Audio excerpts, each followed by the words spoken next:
White House scare, Secret Service scrambling, a man reportedly claiming to have a bomb driving up to a security checkpoint, now arrested.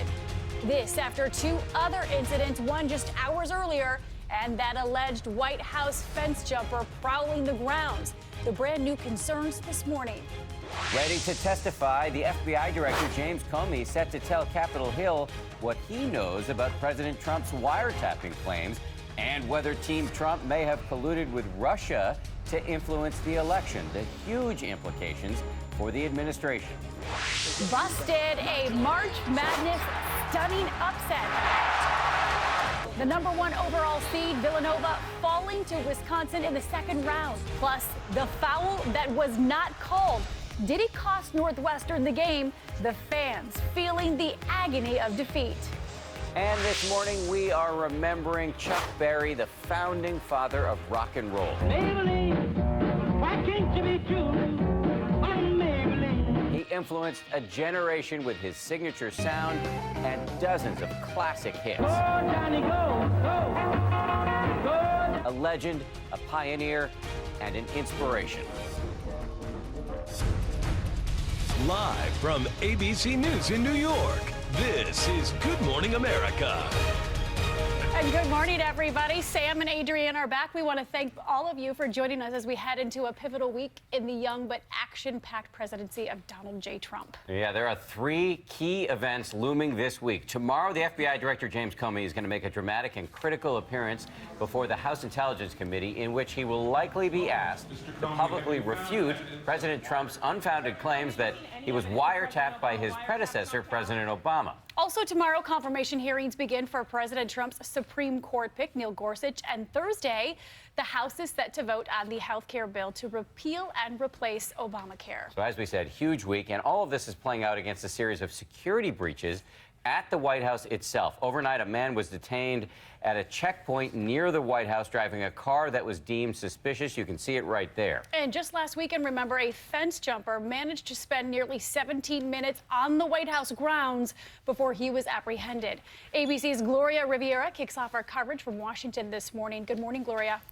Good morning, Paula. Dan, overnight, yet another security incident at 1600 Pennsylvania Avenue. This time, a man reportedly declaring he had a bomb and pulling up to the White House in a car. He was stopped at the gate by Secret Service and arrested there. This is the third high-profile White House scare coming in little over a week. This incident coming just hours after an intruder jumped a White House barrier before being detained on Saturday. This one while President Trump is away in Mar-a-Lago. But just last week, while the president and his family were inside the White House, Secret Service says suspect Jonathan Tran was able to roam the property for 16 minutes. He cleared two fences, walking right up to the mansion, even hiding behind a pillar before Secret Service was able to corral and arrest him. These latest incidents put the Secret Service under increased scrutiny as congressional investigators express concerns about these repeated security incidents, and lawmakers demand to know how security breaches like these could happen. Dan, Paula. The Secret Service under scrutiny yet again. Gloria, thank you. As we said, the security issues at the White House come as its primary occupant, President Trump, is heading into a high-stakes week. Among the most hotly anticipated events tomorrow, James Comey, the FBI director, will publicly answer questions about the president's wiretapping claims and Russia's alleged meddling in the presidential election. This morning, President Trump remains in West Palm Beach, and that's where we find our David Wright. David, good morning to you. Good morning, Paula. Just to remind everyone, this is the same guy who was behind that on-again, off-again investigation of Hillary Clinton's use of a private email server. FBI Director James Comey played a huge role in the November election, and he's back again. The setting this time, the House Intelligence Committee. It promises to be a blockbuster. The two big topics, Russia and wiretapping. Is the truth, the whole truth, and nothing but the truth. As the nation's most powerful law enforcement officer, FBI Director James Comey is in a position to know whether there's any credible evidence to support either story. One, advanced by Trump's critics, that representatives of Trump's campaign may have colluded with Russia to influence the election. The other, tweeted out by the president himself, alleging that President Obama bugged the phones at Trump Tower. Director Comey, have you seen any evidence that President Obama wiretapped Trump Tower? Last week, Comey briefed several top senators behind closed doors. They were tight-lipped. This briefing was all on sensitive matters and highly classified, and it's really not anything that we can answer any questions about. The Senate Intelligence Committee later released a statement saying there's no indication that Trump Tower was the subject of surveillance by any element of the United States government either before or after Election Day 2016. That didn't stop Trump from joking about it with German Chancellor Angela Merkel at the White House Friday. At least we have something in common, perhaps. Comey's testimony tomorrow has the potential to be equally double-edged. His standing with the White House on the line. Also on the Hill Monday, Supreme Court nominee Neil Gorsuch. He is the man of our country and a man who our country really needs and needs badly to ensure the rule of law and the rule of justice. Trump's nominee to replace Justice Antonin Scalia will begin his confirmation hearings in the Senate, a year after then-President Obama introduced his nominee for the post, Merrick Garland, who never got a hearing. A very big news day indeed on Capitol Hill. And as for Comey, privately, he's made it clear that he sees no truth whatsoever to the wiretapping allegations. Interestingly, President Trump has not attacked him publicly, but that could change depending on what he says at that hearing.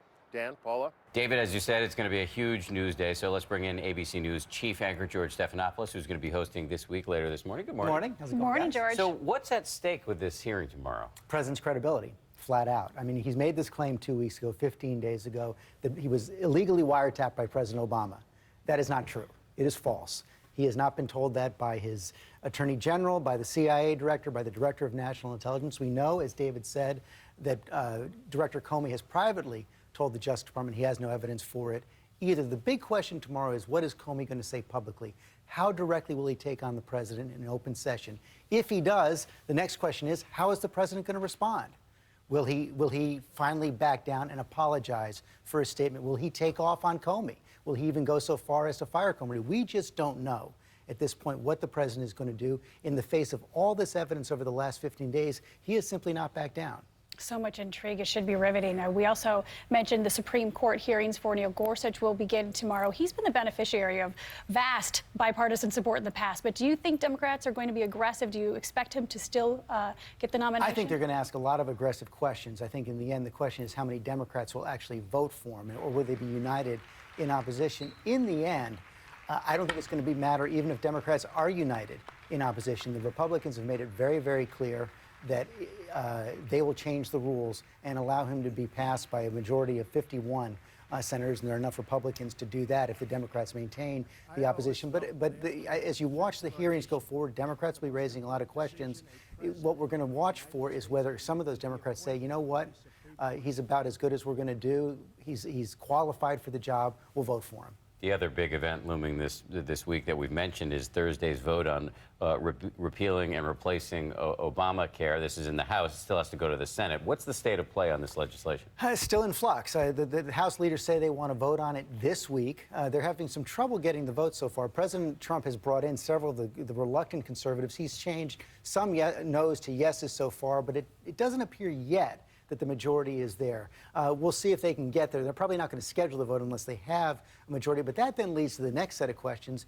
The changes that are going to be required to get the bill through the House, to get these conservatives on board, are likely to cause the bill even more trouble in the Senate, where many senators, more than a dozen, have already raised questions. 3 are opposed, and that's why many senators are saying the House bill, even if it passes this week, is dead on arrival.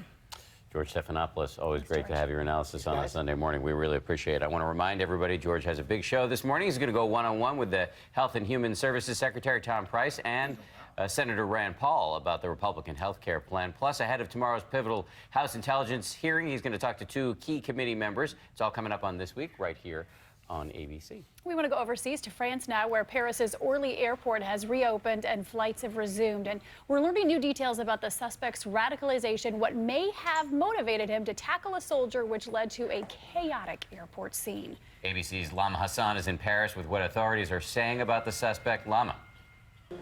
And good morning to you, Dan and Paula. We are inside the terminal where the attack took place, and as you can see, it is open for business. This is we're learning chilling new details about the suspect Ziad Ben Belgassem. He was on a police watch list and he spent time in prison for numerous criminal offenses, which is where police believe he was radicalized. This morning, new details about the man who attacked Paris's Orly airport on Saturday morning. According to officials, 39-year-old French-born Ziad Ben Belgassem was known to intelligence services as a radicalized Muslim, yelling, "I'm here to die for Allah," before assaulting a female soldier, violently trying to grab her weapon and use her as a shield. When she broke free of his grasp, 2 fellow officers opened fire, killing him. His lifeless body seen here. The airport immediately going on lockdown. The chaotic scene forcing more than 3,000 people to evacuate. All of a sudden, we just heard people running and screaming. It was really scary. I've never been that scared in my life. Orly Airport reopening late on Saturday night. The attack we just witnessed at the Paris airport is similar to attacks we've seen in other parts of Europe, but also that we've seen recently in the United States. Counterterrorism and law enforcement officials are very concerned about the increased tempo in attacks, particularly focusing on the unsecured areas of an airport. Well, the Paris prosecutor has launched a terror investigation to determine Belgassem's motive.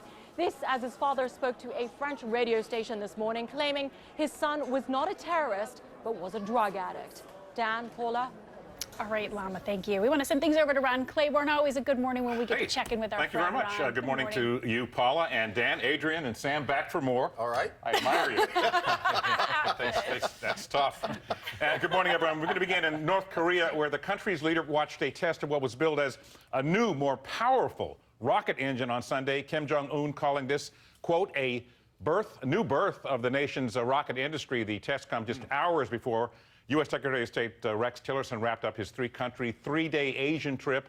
Tillerson saying the U.S. will change its strategy dealing with North Korea, saying even a preemptive military strike by the U.S. is, quote, on the table.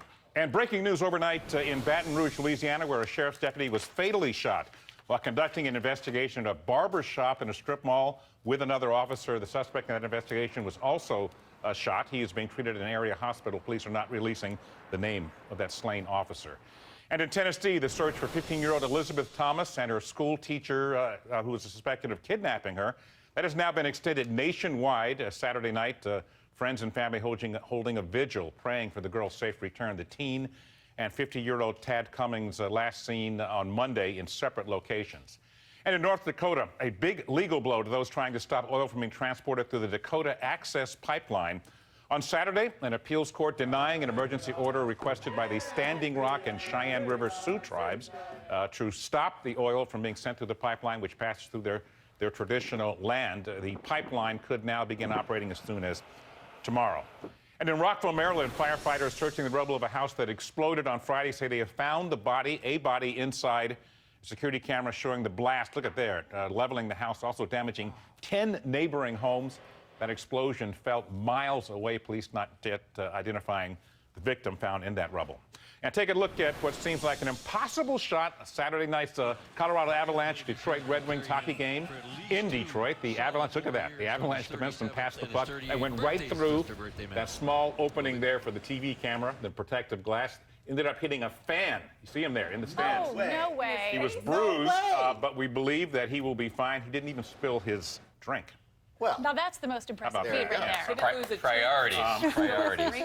And finally, a group of Russians gave the sport of curling a new spin. Take a look. 4 teams of 10 taking part in auto curling tournament. That's auto curling, yeah. Each team pushing a Russian-made Okra brand car toward the target, crashing other vehicles there. Awesome. I guess they're disposable. The tricked-out cars had their engines and other heavy parts taken out to make them lighter. Boom. And if you want to try it at home, easier to maneuver. Look like It toy looks cars cool, out doesn't there. it? Yeah. I just love that the cars are okras. Yeah, which I never heard Different of until incarnation this of what morning. I would put in gum. Right, exactly. Yeah. They got to be cheap. Apparently, they're desperately in need of hobbies over in Russia. Speaking of athletics, the Special Olympics World Winter Games starting in spectacular fashion over in Austria with help from our own Robin Roberts, who's hosting the opening ceremony. No, yeah, you remember Robin told us about a very special athlete on the show yesterday, and Adrian's here to tell us about that athlete basking in the spotlight. We love this story. These girls are living the dream, an inspirational scene in Austria. as thousands of athletes from all over the world come together for the Special Olympics. Opening ceremonies kicking off the event Saturday. Competitors from 105 countries waving their nation's flags as the flame of hope was ignited. Among those vying for Olympic gold, Ohio native Sharita Taylor, a figure skater who is one half of what people are now calling the Venus and Serena Williams of figure skating. And as we showed you yesterday, our own Robin Roberts got the chance to chat with Sharita and her twin sister Shay and found out that Sharita has her own hometown hero. LeBron, I hope you're watching this. I've been a huge major fan since we won the championship, and we won the championship. I love that. Yeah, we won the championship, and I can't wait to meet you.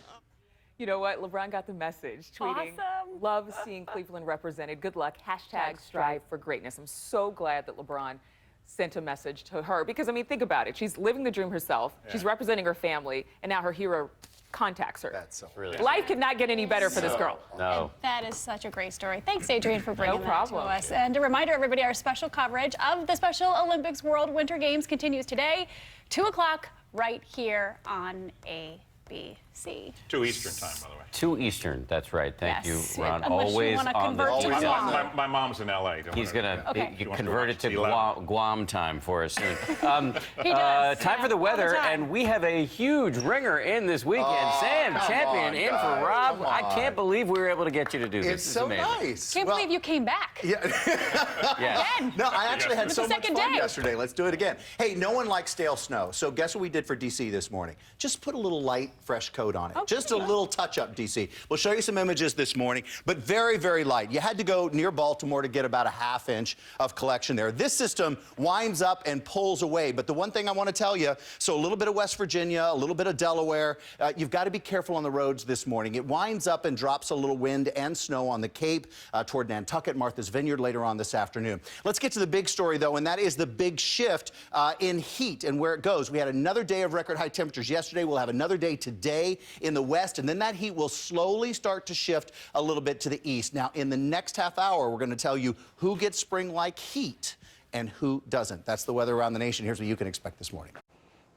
And a very good morning, meteorologist Brian Vandergraff. Outside this morning, we definitely have some wet spots out there, even a little coating of snow in spots, believe it or not. Should be 57. Not going to do that today, but we'll get to near 50. Clouds will break for some sunshine. There will be a bit of a breeze. Upper 40s for Manassas, 49 right now for the high anticipated in Culpeper, 50 Fredericksburg, 46 up in Hagerstown. So clearing this afternoon, a little breezy at times. Cool tonight. Tomorrow, first day of spring, highs will make near 60, low 60s for the day on Tuesday, maybe 70 by next weekend. Spring officially starts tomorrow. We'll give you the time on that so you can get your spring dance prepared. Oh, do you have a spring dance, Dan? I try not to dance. I pull a hammy if I do that. Yeah. So make sure you tomorrow. warm up. All right, thank you, Sam. We've been kind of rocking out in the newsroom, paying homage. Tributes pouring in this morning for a bona fide rock and roll legend, Chuck Berry, one of the architects of rock and roll. Yeah, you were playing Ding-a-Ling and specifically And pointing at me. Maybelline and Johnny Be Good. Yes, that's right. All the hits. When the news broke overnight that Berry had died at the age of 90, fellow music greats began weighing in. Bruce Springsteen tweeting, Chuck Berry was rock's greatest practitioner, guitarist, and the greatest pure rock and roll writer who ever lived. And then Lenny Kravitz on Instagram writing, hail, hail, Chuck Berry. None of us would have been here without you. Rock on, brother. And proving just how far his influence reached, country star Keith Urban tweeting, thank you for the poetry, the passion, and the potency. ABC's Chris Connolly is here with much more on the man and his signature sound. Good morning, sir. Good morning, Chris. Dan. Good morning, Paula. Springsteen, you know, just one of the many musicians who at some point played in a backing band for Chuck Berry, a monumental figure in popular music history, writer and performer of dozens of rock's most essential and enduring songs, each one an American classic. From Johnny Be Good and Roll Over Beethoven, Roll over Beethoven, tell the casket anew. to Sweet Little 16. All the cats wanna dance with sweet little 16. Chuck Berry was rock and roll, its founding father and warrior hero. The creator of its irresistible musical language, filled with poetic, uniquely American images. He was the primary influence and the musical cornerstone for the Beatles and the Rolling Stones. His slick back do and